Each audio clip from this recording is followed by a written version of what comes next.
je me suis rappelé une promesse que je me suis fait il y a une quinzaine d'années, en discutant finalement avec des étrangers venus sur Paris. Je m'apercevais qu'ils connaissaient mieux les monuments de Paris que moi-même.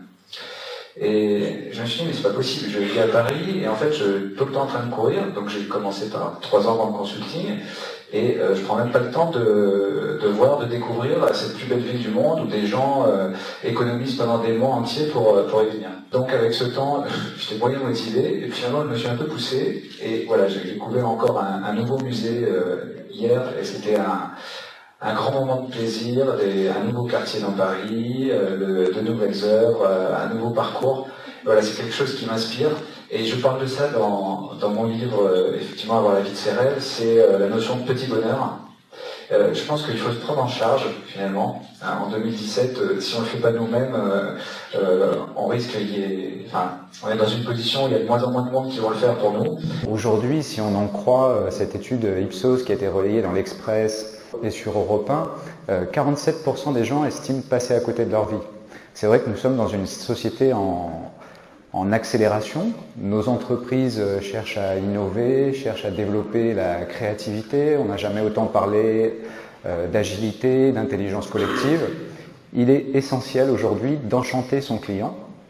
Et pour enchanter son client, il va falloir qu'on déploie des trésors d'ingéniosité.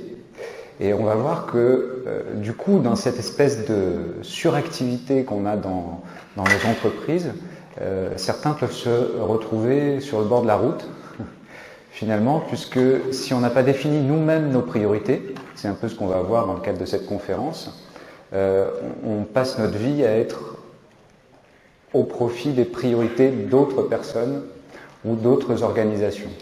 Une amie chez qui justement je suis en train de discuter des petits bonheurs, et je lui dis waouh, la chance que t'as un piano, c'est quand tu rentres le soir et tout, ça doit être vraiment un moment magique parce que tu peux t'as vraiment un super outil pour décompresser. Et puis là elle me dit tu sais le soir quand je rentre j'ai pas trop le moral, j'ai plutôt envie de faire autre chose, voilà. Et donc ça c'est un des impacts effectivement quand je suis à côté de ce qui me plaît, c'est que finalement j'ai une baisse de motivation et je rentre dans un espèce de cercle vicieux. Et moi ce que je vais vous montrer c'est comment justement entrer dans un cercle vertueux et positif. Donc j'ai parlé des petits bonheurs et je vais vous parler d'autres éléments. Qu'est-ce qui a du sens pour vous ? Si vous deviez apporter quelque chose dans notre société, dans notre monde, quelle serait la petite pierre que vous voudriez apporter à l'édifice ? Le regret le plus partagé, c'est j'aurais aimé avoir le courage de vivre la vie que je voulais vraiment, pas celle que les autres attendaient de moi. On peut faire une crise de la quarantaine marquée en se disant oh, je veux tout envoyer balader, j'y suis plus du tout. Je peux avoir des problèmes relationnels ponctuellement parce que quand je passe des journées minées, c'est sûr que quand je rentre à la maison, je suis pas vraiment le plus disponible, par exemple pour mes enfants, pour ma moitié. Et ça peut aller jusqu'à des problèmes de santé, on parle d'épuisement professionnel, de burn-out. Voilà, donc il faut faire quelque chose pour éviter d'être dans ces 47% qui estiment passer à côté de leur vie. Ce que nous allons aborder, c'est une vie de rêve, oui, mais laquelle ? Et ça c'est assez marrant parce que on fait tomber son portable, on perd sa carte d'identité, on trouve facilement 1 heure pour repérer l'endroit où il faut aller faire réparer le portable, le transport pour l'amener, on le fait réparer, on le récupère, voilà, on a facilement trouvé une demi-journée. Combien d'entre nous ont passé une demi-journée à réfléchir à qu'est-ce qu'ils voulaient dans leur vie ? Dans l'idéal. Alors, allez-y, levez la main. Ouais, oui. C'est très bien. Bien, c'est un très très bon point. Parce que réussir au travail, c'est bien, mais comme je disais, le premier critère de réussite professionnelle aujourd'hui, c'est devenu le fait que sa vie professionnelle permette d'avoir un équilibre avec sa vie personnelle. Et ça, c'est devant la reconnaissance, devant la rémunération. C'est une étude de l'ESSEC qui montre que réussir sa vie, pour la plupart des gens, à 94%, c'est avoir une vie de famille heureuse, en premier lieu. En deuxième, c'est avoir de vrais amis, avoir du temps libre juste après, et à 89%, c'est vivre en accord avec ses valeurs, ses principes moraux. Et on constate d'après cette étude qu'il y a un empowerment des collaborateurs, que globalement, on a tous plus envie de progresser, d'aller de l'avant, quand on est sur des projets qui vont améliorer notre société. Et on verra également l'importance d'y croire. Comme tout sportif, je ne connais pas de sportif qui réussit en partant perdant. Si j'ai raté ma première expérience d'entrepreneur, c'est à cause d'une phrase comme ça. J'avais la phrase « il faut beaucoup travailler pour réussir ». Ce qui est complètement faux, en particulièrement dans le domaine de la musique, mais dans bien d'autres domaines.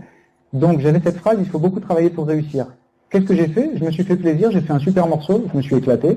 J'étais en consulting, j'avais amené mon synthé dans l'hôtel où j'étais du côté de Lyon. Je terminais le morceau et tout ça, je me suis fait super plaisir. Je mets mon morceau en ligne sur Internet comme ça l'été.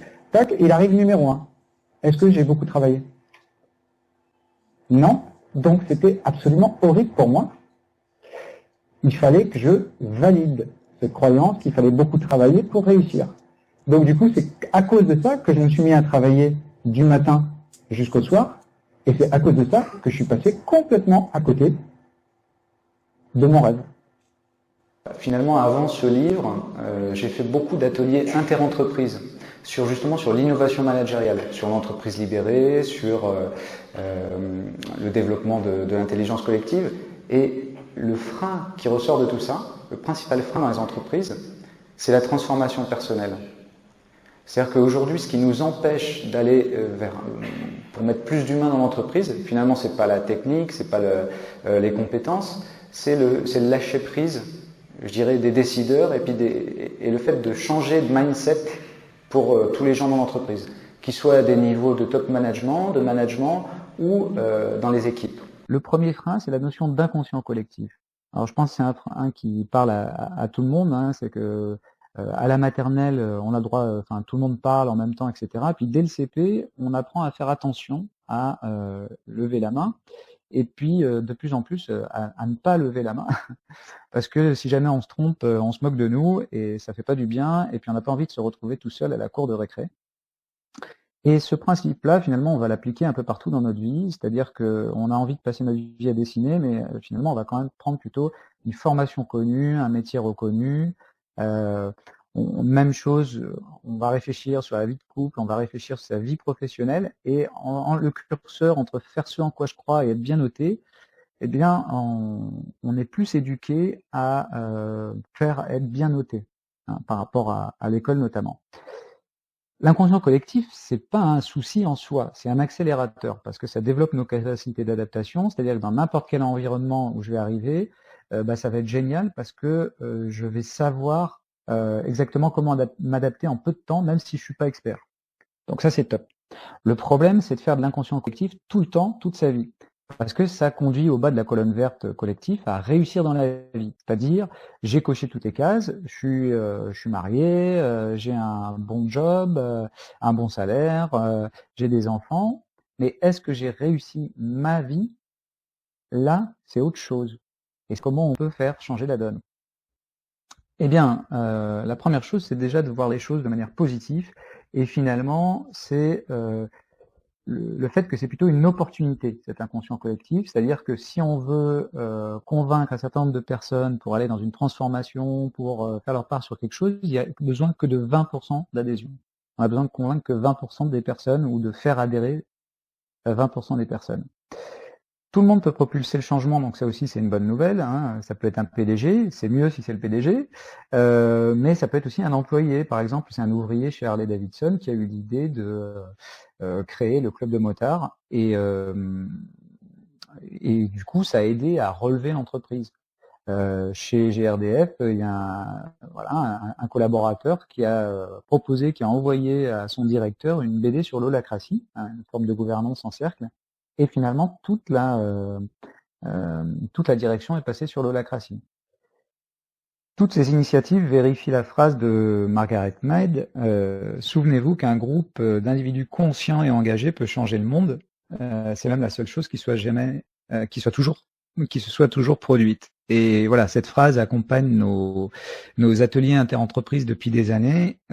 C'est le fait que effectivement on peut tous créer, je dirais, notre boussole et à partir du moment où on se réunit ensemble autour de quelque chose qui nous semble juste et qui fait sens, on peut effectivement proposer quelque chose de différent et pas tout le temps suivre ce qui se fait. En fait, tout à l'heure, vous avez parlé de surmotivation. Mhm. Vous avez dit que vous pouvez rentabiliser en 2 jours ce que vous gagnez en une semaine.